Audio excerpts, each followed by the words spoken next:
നമസ്കാരം. ഇന്നത്തെ പ്രധാനപ്പെട്ട പ്രവാസി വാർത്തകളിലേക്ക് സ്വാഗതം. യുഎഇയുടെ 54-ാം ദേശീയ ദിനാഘോഷത്തിനിടെ ആൾക്കൂട്ടത്തിനിടയിൽ വാൾ വീശിയ പ്രവാസി യുവതി പിടിയിൽ.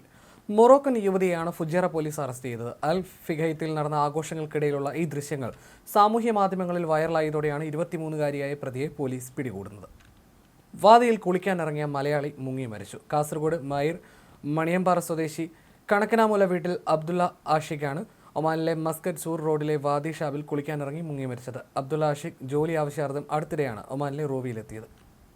ഒരാഴ്ചക്കിടെ വിവിധ നിയമലംഘനങ്ങൾക്ക് സൗദിയിൽ അറസ്റ്റ് ചെയ്തത് 19,970 പേരെ. നവംബർ 27 മുതൽ ഡിസംബർ 3 വരെയുള്ള ഒരാഴ്ച കാലയളവിലാണ് നടപടി. നവംബർ 29-നാണ് സൗദി ആഭ്യന്തര മന്ത്രാലയം ഇത് സംബന്ധിച്ച അറിയിപ്പ് നൽകിയത്. സുരക്ഷാ സേനകളുടെ വിവിധ യൂണിറ്റുകളും ജനറൽ ഡയറക്ടറേറ്റ് ഓഫ് പാസ്പോർട്ടും നടത്തിയ സംയുക്ത പരിശോധനകളിൽ റെസിഡൻസി നിയമങ്ങൾ ലംഘിച്ചവരെയും അനധികൃത തൊഴിലാളികളെയും കുടിയേറ്റ നിയമങ്ങൾ ലംഘിച്ചവരെയും അതിർത്തി സുരക്ഷാ നിയമങ്ങൾ ലംഘിച്ചവരെയുമാണ് പിടികൂടിയത്. ഒമാനിൽ കോഴിക്കോട് സ്വദേശി ഹൃദയാഘാതം മൂലം മരിച്ചു. കോഴിക്കോട് കുന്നമംഗലം പടനിലം ആനമ്പ്ര സ്വദേശി ആലംകണ്ടിയിൽ ബീരാൻകോയുടെ മകൻ അബൂബക്കറാണ് മരിച്ചത്.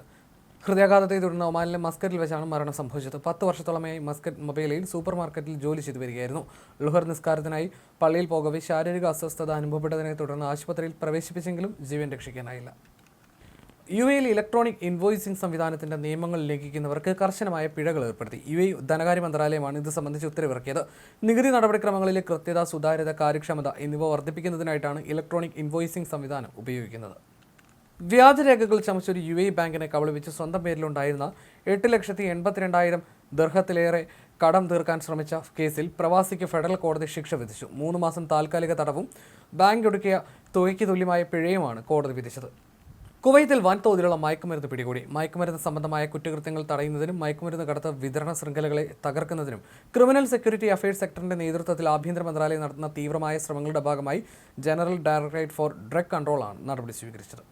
കഴിഞ്ഞ കുറച്ച് ദിവസങ്ങളായി തടസ്സപ്പെട്ടിരുന്ന ഇൻഡിഗോ വിമാന സർവീസുകൾ സാധാരണ നിലയിലേക്ക്. യുഎഇ ഉൾപ്പെടെയുള്ള ഗൾഫ് രാജ്യങ്ങളിലേക്കുള്ള സർവീസുകളെയും ഇത് സാരമായി ബാധിച്ചിരുന്നു. ഡിസംബർ 10-ഓടെ സർവീസുകൾ പൂർണ്ണമായും പഴയ രീതിയിലാകുമെന്ന് പ്രതീക്ഷിക്കുന്നതായി കമ്പനി വ്യക്തമാക്കി.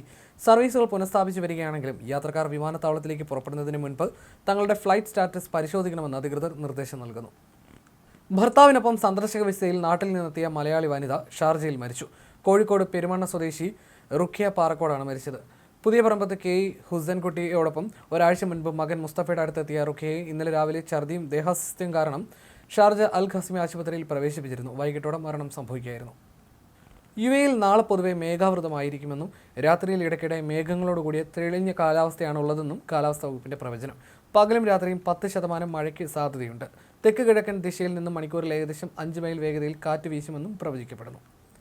ഇന്നത്തെ പ്രവാസി വാർത്തകൾ പൂർണ്ണമാകുന്നു. നമസ്കാരം.